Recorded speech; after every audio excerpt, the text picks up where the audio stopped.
Hello, my name is Emma, and in today's video, I am going to help you with your pronunciation.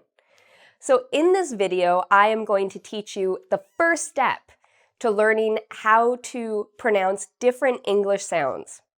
We have many different sounds of English, and by knowing about the different body parts we use when we pronounce these sounds, it can really improve your pronunciation, okay? So let's get started. The first thing I want to do is I want to teach you some of the different body parts we use when we pronounce English sounds. So I have here a face. I hope it's not a scary face. I'm not the best artist, as some of you might know, but this is my art. And so in this face, we have the eyes, the nose, the lips, the teeth, and the tongue. So let's look at each of these parts that we actually use when we pronounce different words. This is, I know it looks kind of like a silly nose, but this is a nose. So this is this part of your body, okay? A lot of people are surprised to find out we actually use our nose when we pronounce some sounds in English.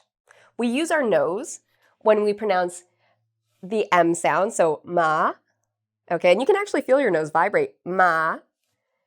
The N sound, so like no, you actually use your nose, and the ing sound. So anytime you hear like ing words like swimming, you use your nose as well.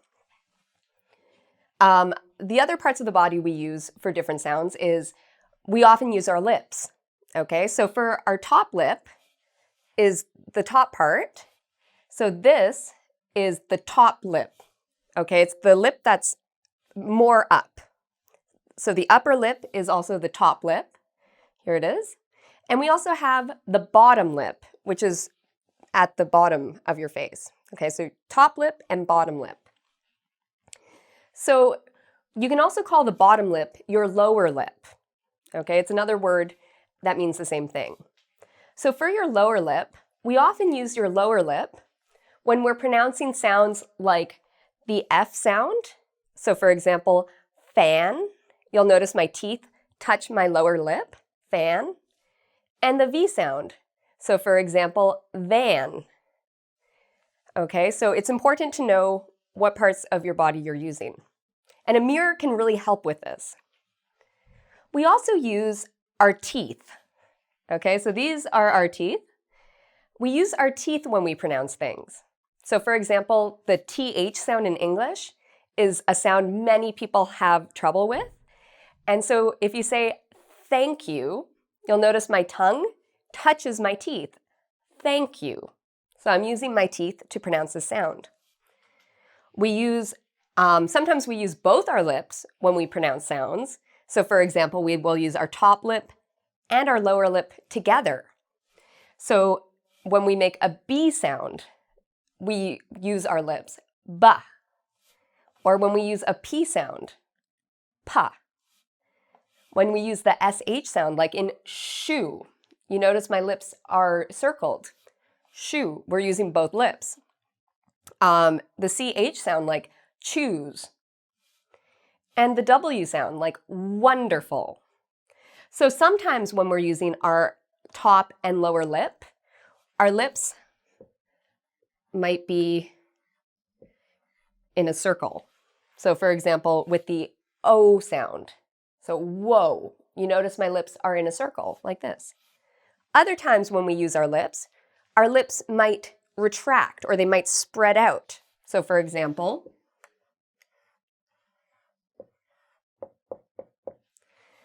like this, you might get E. Okay, and notice my lips, they're pulled apart, E.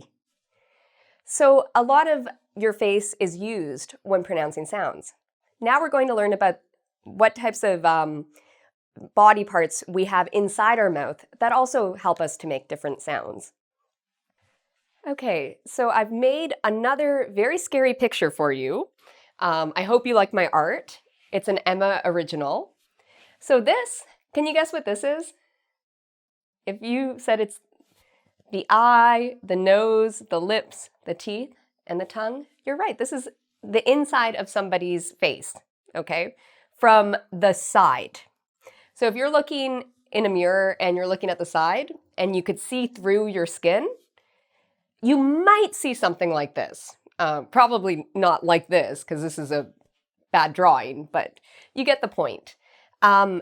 So what are some of the parts of our body we use when we're thinking about the inside of our mouth, when we pronounce English sounds? Well, first of all, this is your nose, okay? So I told you before, when you make the M sound, like ma, na, the N sound, we use, air comes up through the back of your mouth, and it goes up into your nose, into your nasal area, and so that's where that sound comes from, okay? We won't spend too much time on that, because the point of this is to teach you some of the different body parts we use. We also use the tongue a lot when we're making sounds, okay? So it's important to know what your tongue is doing. For some sounds, we use the front of the tongue, and for other sounds, we use the back of the tongue. So for other sounds, we use the middle of the tongue, okay? So it's good when you're learning a new sound, think about where should your tongue be.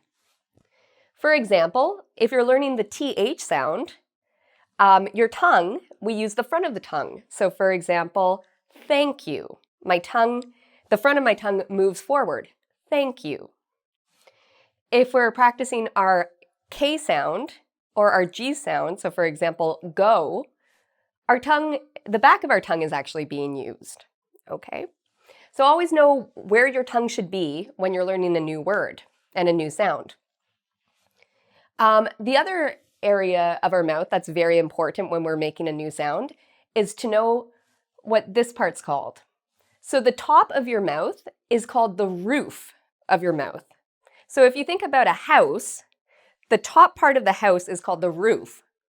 It's the same inside your mouth. We call it the roof of the mouth. And this is how we spell that word, roof. So we often use our tongue to touch the roof of the mouth or to go towards the roof of the mouth when we produce a sound. Now this area is very important, and it might be hard to see this little bump, but in your mouth, if you use your tongue and you feel your teeth and then you go behind your teeth you will find a little bump. That bump is called the alveolar ridge. So this is a science word. If you ask a regular speaker of English, they're not going to know this word. But it's a good word because it lets you know that there is this area and it has a name, and we use that area a lot when we're pronouncing words, okay? So we need to know this area because when we're pronouncing sounds like the t sound or T sound, the duh sound, if you feel it, duh, you're actually touching your tongue against this bump, which is the alveolar ridge. We use it for our R sound and our N sound, okay? So although a lot of people might not know this word, it's a good word when you're learning about pronunciation. So I've talked about the roof, the alveolar ridge, the back of the tongue, and the front of the tongue. The other part that we use when we're pronouncing sounds is actually in your neck. Okay, so I want you to feel your neck for a second. If you're a man, you're going to feel a bump. And that bump is called the Adam's apple. Okay? In women, it's harder to feel, but you also have an area, and we can call that your voice box. So this area we use a lot in English when we're making sounds. For example, if you touch this area and you make a Z sound, so Z like a B, and you feel Z, you'll feel vibration there. If you make a sound like an S, like a S sound, and you feel S, there's no vibration. So this is really important actually when we're learning about English grammar, because this lets us know when we're using the past tense, for example, ed. Sometimes we pronounce ed like a t, a d, or an id. And part of that actually has to do with this area down here. So it's very important to know what is happening in your voice box or your Adam's apple when you're learning English pronunciation, okay? So in this video, we're not teaching you specific sounds. Instead, what I'm teaching you is the vocabulary you need when you're learning pronunciation, because this will help you when you're reading pronunciation books, when you're looking online for tips, as well as just giving you something to think about when you're practicing pronunciation. So now we're going to do a small activity where I'm going to ask you to point to a part of your body that I've covered in this video. So for example, if I say nose, I want you to point to your nose. If I say lower lip, I want you to point to your lower lip, okay? So let's get started. Okay, so let's get started. I want you to point to your teeth. Point to your teeth. Okay, so you should have pointed to your teeth. Now I want you to point to your lower lip. Point to your lower lip. Should point to here. Point to your top lip. Your top lip. Okay, if you pointed up here, you are correct. Point to your nose. So that's maybe an easier one to do. Okay, now we're going to get a little bit harder. I want you to point to your voice box. Point to your voice box. So that's over here. Okay, the area that moves when you speak. And I should have said this before, men can also use the term voice box. So both men and women can call this their voice box. Men can also call this area their Adam's apple. Okay. Next question for the men out there. Where is your Adam's apple? Point to your Adam's apple. So right here for men. Okay, so now let's go inside the mouth. And you might want to use a stick, or if you've washed your hands and they're clean, you can also use, your finger if you have a glove on it, maybe. Point to the front of your tongue. So that is right here. Point to the roof of your mouth. So point to the roof of your mouth. So if you pointed and you take your finger or your stick, or even just pointing like this, and you put it at the top of your mouth, so just right there, that is the roof. Okay, now the hardest one of all, point to your alveolar ridge. Point to your alveolar ridge. So remember I said that's just right behind your teeth, that bump right here? That is your alveolar ridge. You can find it with your tongue. So if you make a duh sound like dad, your tongue touches the alveolar ridge. Duh. Okay? All right, great. So you've learned a lot of new words about the different body parts we use when we practice pronunciation and when we make different sounds in English. So I hope you've enjoyed this video, and I invite you to take our quiz at www.engvid.com. There you can find many other resources, as well as you can practice what you've learned from this video today, especially the vocabulary.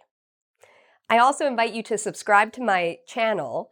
There you can find a lot of different resources on pronunciation, vocabulary, grammar, writing, and many more topics. So until next time, thank you for watching and take care.